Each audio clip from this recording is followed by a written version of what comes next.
Dwight and Bill made the decision to cooperate and put an end to the petty conflict that had cost them both significant losses in the most recent episode of Tulsa King Season 2. Thresher's thugs attacked Dwight's wind farm, which exacerbated their already existing hostility. Armand was in danger, and he was aware that Dwight wouldn't survive if he discovered that he was the one giving Thresher the information. Another occurrence that upset the delicate balance of things occurred in the midst of all the pandemonium. In order to murder Dwight, someone put a bomb in his vehicle. Tyson's father was fortunate to have survived the attack despite suffering serious injuries. In order to determine who was actually attempting to kill Dwight, let's review what happened in Episode 7. Hey everyone, hope you're having a good day. Before going to the main topic, I want to say like this video and subscribe to the channel. This Tulsa King is definitely worth the effort.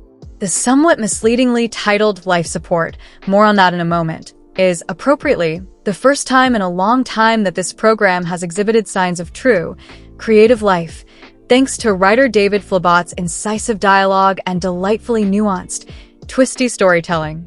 The aftermath of the bombing of Dwight and Tyson's automobile, which only managed to seriously hurt Tyson's father, Mark, is the focus of the entire episode.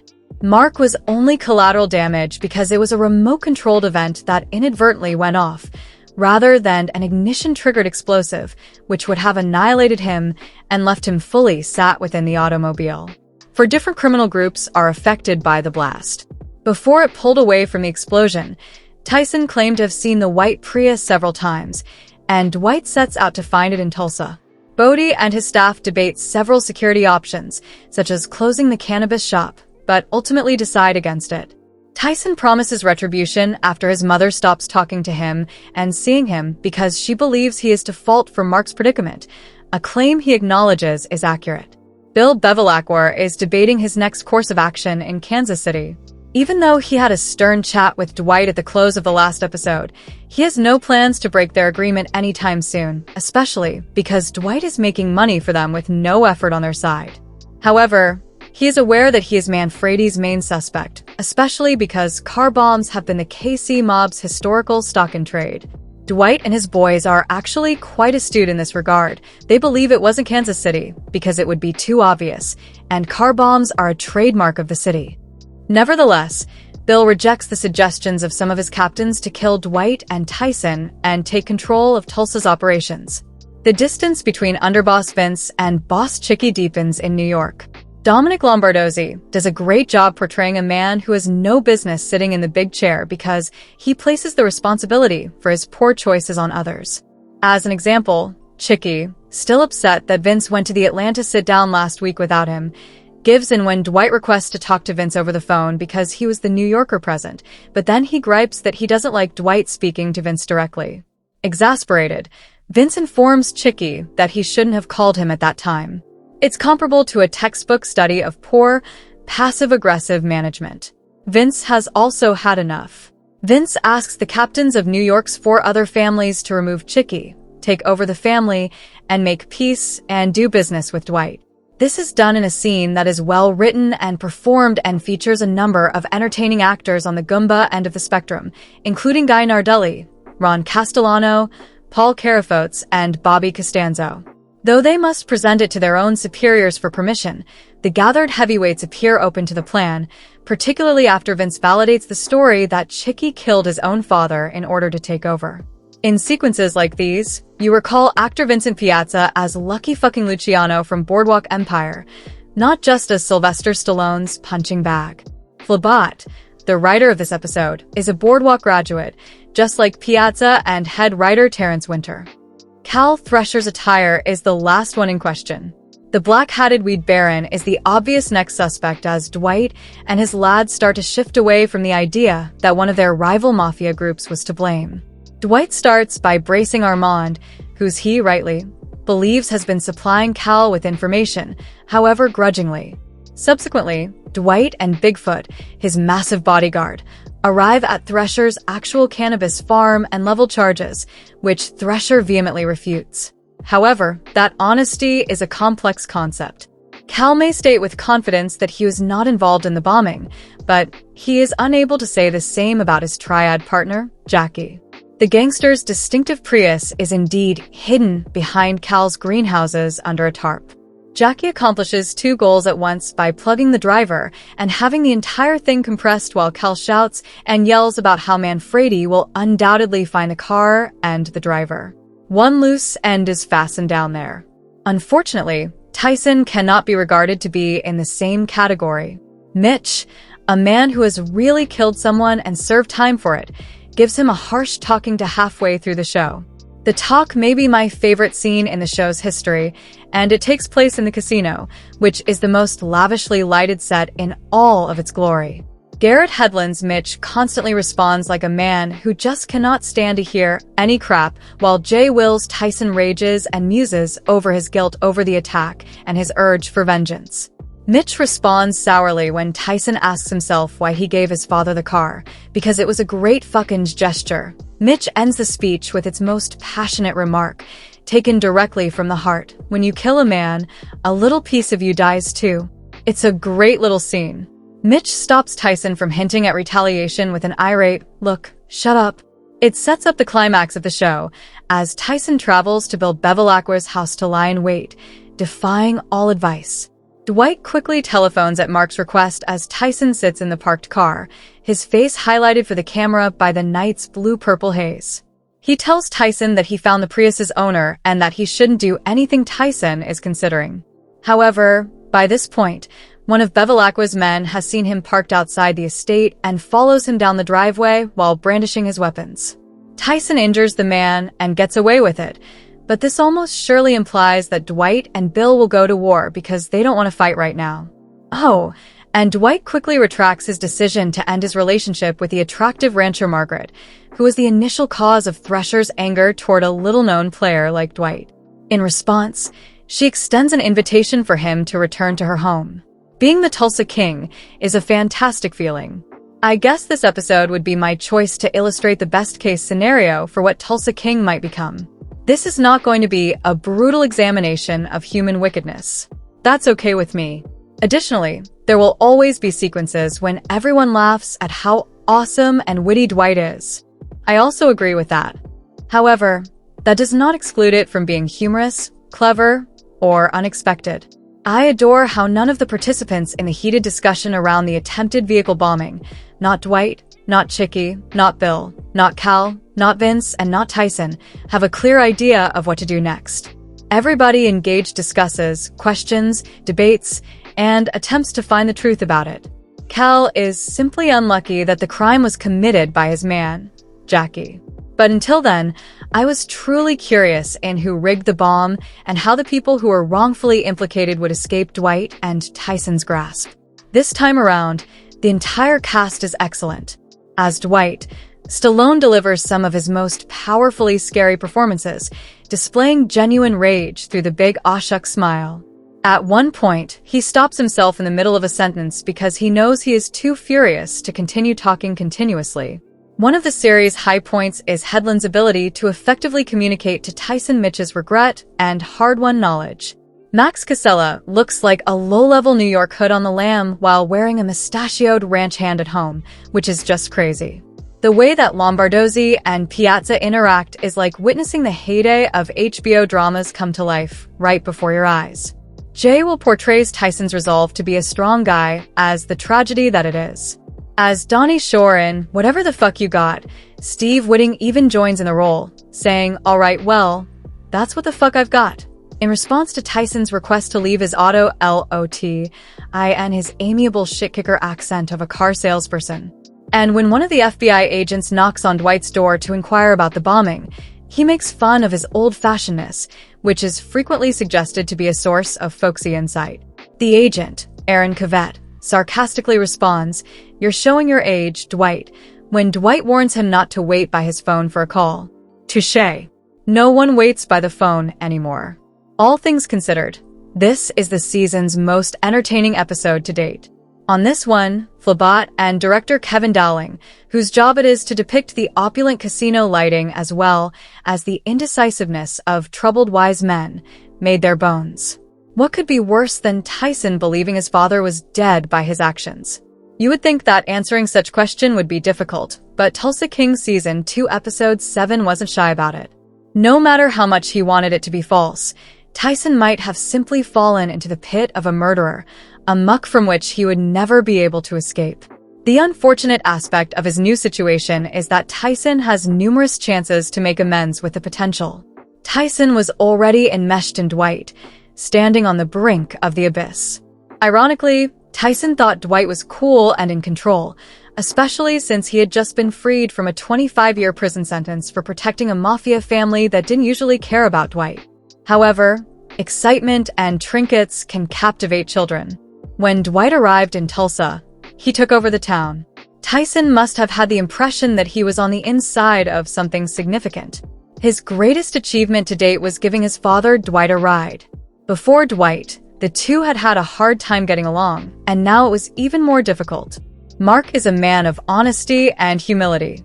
He deliberately chose to prioritize hard labor and family over worldly belongings. Instead of accepting them or having them given to him, he preferred to earn them. Young people today are constantly exposed to influencer culture. People sell themselves to acquire wealth and influence, and it's hard to resist joining in. As Tyson extended his wings, Mark gave him space to fly, even if that flight brought him a bit too near to the sun, because he wanted to do the right thing for his son. I talked about the potential psychological effects of the explosion on Tyson in my review of Tulsa King Season 2 Episode 6. He is punishing himself for his father's death, but he is more willing to punish others he believes are at fault. Mitch is intelligent. He appears to have learned from his mistakes, even if he dated a real mafioso in Dwight. Knowing that this may be Tyson's only opportunity to leave the life, he treats him with compassion and common sense. There is no going back if he kills someone. Every time he shuts his eyes for all eternity, he will witness that life. Killing someone is simple, but it also takes a part of you with it. What's so horribly terrible about this turn of events is that Tyson has learned nothing from his father. Finding out that Mark was awake and had heard everything Tyson said to him in the hospital room was a true brain teaser. Why didn't he talk to his kid and warn him against doing something he would later regret? It was too late to call him. It wasn't enough to ask Dwight to call Tyson away. I didn't like that development at all. It was rather strange. It seemed awkward and forced. The fact that Tyson wore his ringer while waiting to hit on someone should be enough to give you an idea of how inexperienced and out of his depth he was in this setting. Perhaps he is safe now. Bevilacqua's man might simply be hurt. A similar situation occurred to us recently, when we thought Mark had died at the end of the last episode, but we found out he was okay. Perhaps Tyson embodies what might have been instead of what we anticipate from gangster encounters, and he will also come out of this relatively unharmed. Is it important? He did something that will enrage Bevilacqua, a man who is not easily agitated and who is prepared to give Dwight a chance without making a big deal out of it. This cannot be good. Bevilacqua correctly assumed that putting Dwight under attack indicated that the feud was personal. When Bill discussed the matter with his partners, he came across as calm and eager to keep his relationship with Dwight productive and profitable. He believes that since Dwight is a high earner with remarkable growth, it is absurd to kill him. While he doesn't oppose hitting him in the future, I don't trust him. Not right now. Maybe now, but not while they were talking about it. In actuality, Jackie, that nutter, was in the center of it. He has little respect for human life and is ruthless and cold. Even Cal Thresher, who I don't think has a chance of surviving the season, is terrified of him. After seeing this episode, I noticed that Jackie is even smaller than Cal. He is a fool. His short fuse will blow his great dreams for earning the big riches to pieces. That is detrimental to your company's long-term success. Dwight is aware of that. Bill is aware of that. Even Vince is aware of that. In fact, I'm prepared to wager that Cal's company will be for sale shortly.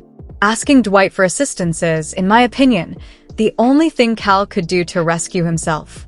With Jackie, he's in serious trouble. Since he is not a murderer, there is no escape. Although Dwight would rather not commit murder, he does what must be done. New York is also undergoing change. Vince is suggesting that Chicky be taken out. For Tulsa King, maintaining the New York faction doesn't seem feasible in the long run. Dwight is looking back at New York. Given that Tina and Joanne have joined Dwight in Tulsa, It makes more sense to concentrate on the city and its environs, even though we might assume that all gangsters are somewhat connected. There isn't much reason to continue with New York beyond completing Chicky's story. In Tulsa, Dwight seems to be laying a strong foundation. Along with his family, he is acquiring a female who nearly makes him blush. Although I was taken aback by Andrea Savage's early departure this season, it has allowed Dana Delaney to receive much-needed screen time and gives Margaret more depth. As the seasons progress, I hope more about her past is revealed. Dwight is perplexed by Margaret's willingness to overlook the risk and think about a future with him in spite of what she knows about him. She wants that, no question about it. Will that attitude shift as the season progresses and things get hotter? Although she comes out as harsh, Stacy was also tough, and look what happened to her. Tulsa King Season 2 has 3 episodes remaining. From here, our only option is to attempt to predict what will happen next. However, Tina's actress, Tatiana Zappardino, demonstrated in our exclusive interview that she is capable of more. What did she advise?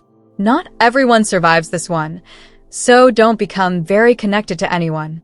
What do you believe will happen to Dwight and the group? Is there anything special about Tyson on the show?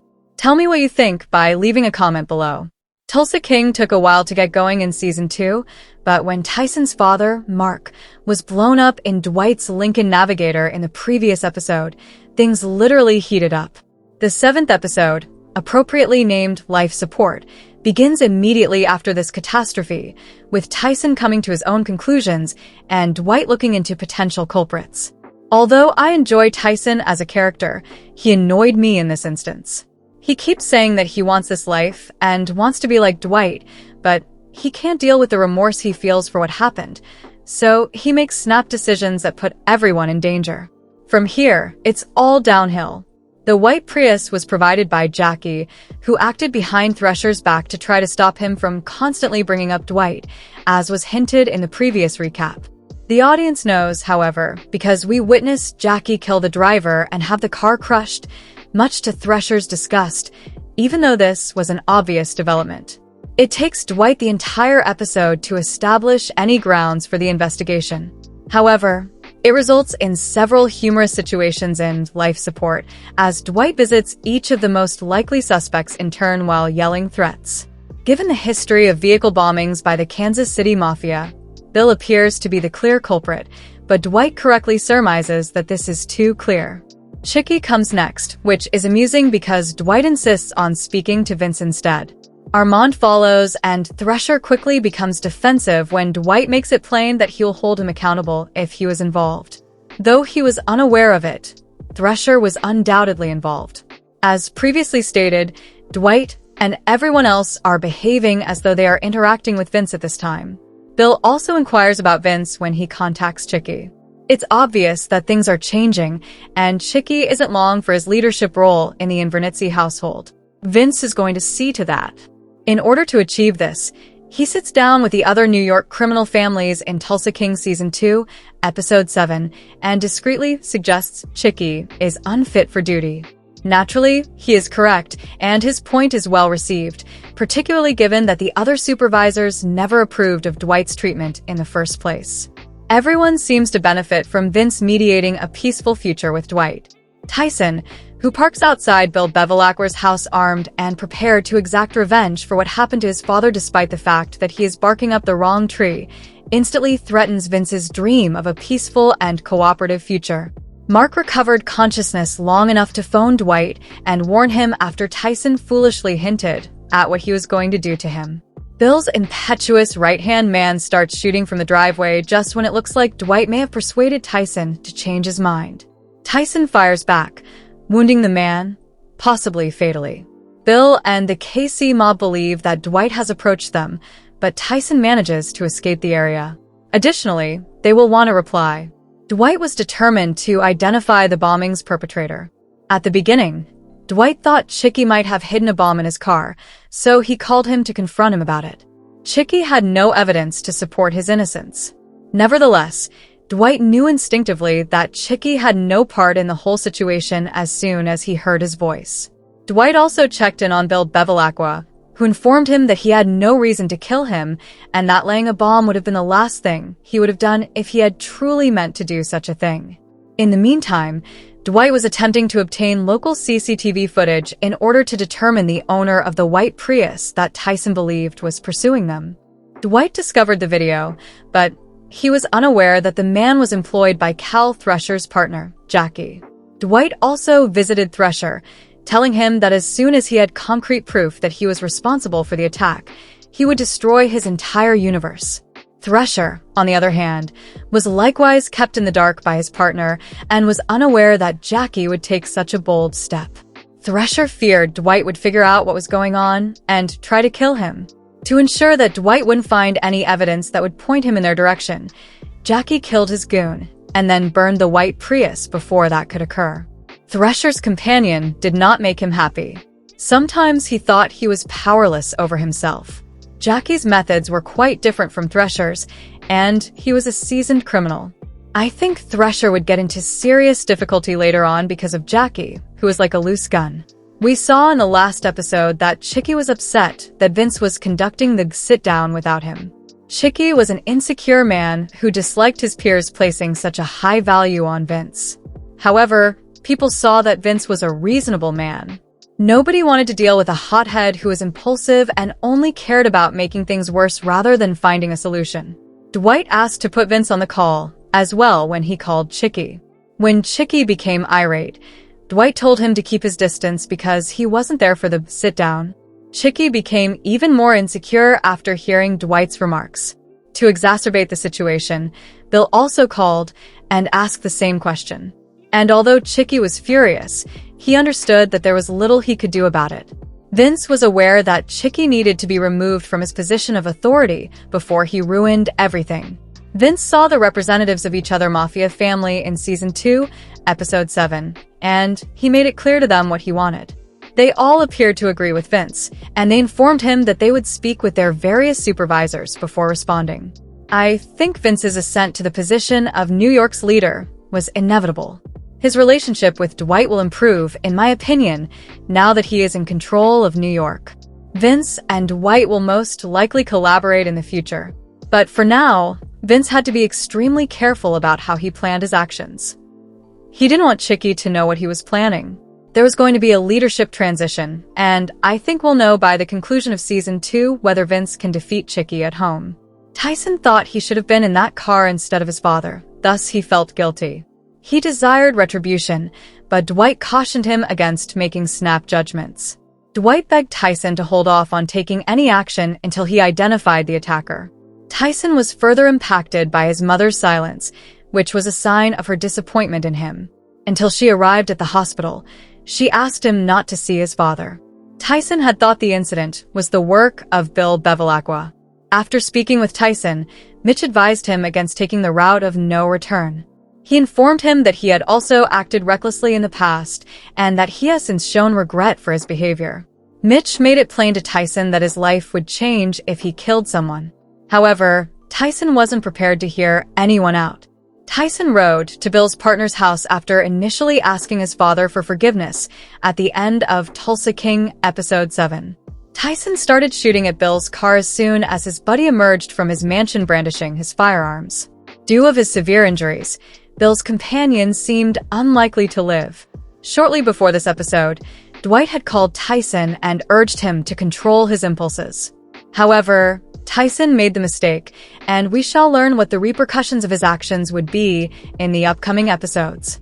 In the last episode, Bill and Dwight had reconciled, and everything appeared to be going well.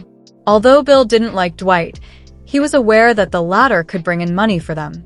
Bill thought he would gain a lot from a deal with Dwight. However, in light of Tyson's actions, I think that trust will now be betrayed. Bill will oppose Dwight and most likely work with Thresher. What Dwight does next and how he handles the current situation will be intriguing to watch. Let us know in your comments. And stay tuned by subscribing our channel to get more updates like this. Thanks, everyone.